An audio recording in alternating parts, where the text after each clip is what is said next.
তৃণমূল আমলে জমে জট আটকে গিয়েছিল নৈহাটি রানাঘাট রেলপথে তৃতীয় লাইন পাতার কাজ। আর পালা বদলের পর সেই জট কাটলো। রেল ট্র্যাকের সংখ্যা বাড়াতে এবার জমি অধিগ্রহণ শুরু করলো রেল। আমাদের নতুন ট্রেনে এই মুহূর্তে দরকার নেই, আমাদের থার্ড লাইনটা দরকার।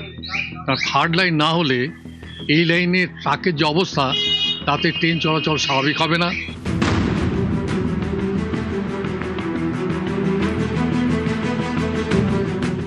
ট্রেন আছে, তুলনায় ট্র্যাক কম, ফলে ট্রেনও চলে ঢিমে তালে।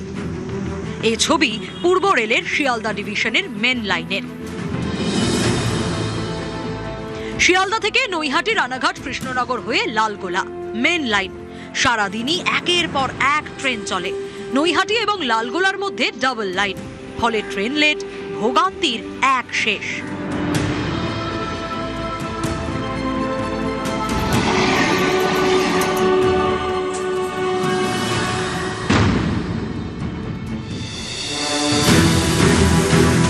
তৃণমূল আমলে জমি জটে থমকে গিয়েছিল নৈহাটি রানাঘাট রেল রুটে তৃতীয় লাইন বসানোর কাজ। রাজ্য সরকার বদলাতেই এই জট কেটেছে।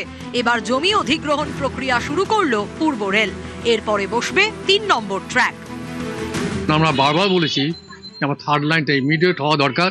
মাঝখানে দেখেছিলাম অনেকটা কাজ এগোচ্ছিল কল্যাণী পরে, কিন্তু কাজ চলতে চলতে হঠাৎ দেখলাম একসময় এটা বন্ধ হয়ে গেল এবং থার্ড লাইনের কাজটাও বন্ধ হয়ে গেল।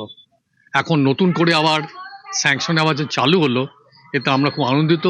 আমরা চাই যত তাড়াতাড়ি সম্ভব এটার জন্য কমপ্লিট হয়। শিয়ালদা ডিভিশনের অন্যতম ব্যস্ত দুটি স্টেশন নৈহাটি এবং রানাঘাট। নৈহাটি জংশন থেকে রানাঘাট জংশনের মধ্যে 8টি স্টেশন। এই রেল রুটে রয়েছে মাত্র 2টি ট্র্যাক, একটি আপ এবং একটি ডাউন। এই লাইন দিয়ে চলে রানাঘাট কৃষ্ণনগর শান্তিপুর গেদে লোকাল।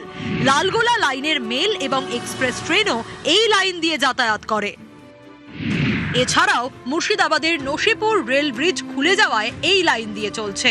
শিয়ালদা উত্তরবঙ্গগামী একাধিক দূরপাল্লার ট্রেন গেদে সীমান্তবর্তী রেল স্টেশন। এই পথে চলে শিয়ালদা গেদে লোকালও।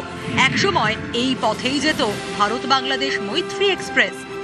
সেই গুরুত্বপূর্ণ এবং ব্যস্ত রেলপথে মাত্র 2টি ট্র্যাক থাকায় লোকাল ট্রেনের গতি কমে যায়। ব্যস্ত সময়ে সমস্যায় পড়েন অফিস যাত্রীরা, থমকে যায় এক্সপ্রেস ট্রেনের গতিও। সমস্যা মেটাতে থার্ড লাইনের দাবি ছিল দীর্ঘদিনের। এই দাবি মতো নৈহাটি থেকে রানাঘাটের মধ্যে তৃতীয় লাইন পাতার সিদ্ধান্ত নেয় রেল, অর্থও বরাদ্দ করে। 2015 সালে শুরু হয় লাইন পাতার কাজ। কল্যাণী পর্যন্ত তৃতীয় লাইন বসানোর পর থমকে যায়। বাধা হয়ে দাঁড়ায় জমি জট। পালা বদলের পর কেটেছে এই জমি জট। থার্ড লাইনে কেন দরকার? ধরুন একটা এক্সপ্রেস ট্রেন যাবে, লোকাল ট্রেনটাকে থার্ড লাইনে ঢোকাবে, এক্সপ্রেসে বেরিয়ে যাবে, আবার লোকালটা চালু হবে। শুধু খুশি নই, কত তাড়াতাড়ি হবে, যত তাড়াতাড়ি হবে আমরা তত বেশি খুশি হব। আবির ঘোষাল এবং রঞ্জিত সরকার, নিউজ 18 বাংলা। অন্নপূর্ণা ভান্ডারের ফর্ম নিয়ে কড়া রাজ্য। 22 জেলার জন্য 22 সচিব নিয়োগ। সচিব ছাড়াও প্রিন্সিপাল সেক্রেটারি পর্যায়ের অফিসার নিয়োগ মুখ্য সচিবের। সঠিকভাবে বাড়িতে অন্নপূর্ণা ভান্ডারের ফর্ম যাচ্ছে কিনা দেখতেই নজরদারি। আশা কর্মী, অঙ্গনওয়াড়ি কর্মীদের কাজে নজর। জেলা প্রশাসনকে সহযোগিতা করবেন আইএএস অফিসাররা। আগামীকালের মধ্যে নির্দিষ্ট টার্গেটে পৌঁছানোর লক্ষ্য। নির্দেশিকা জারি মুখ্য সচিবের।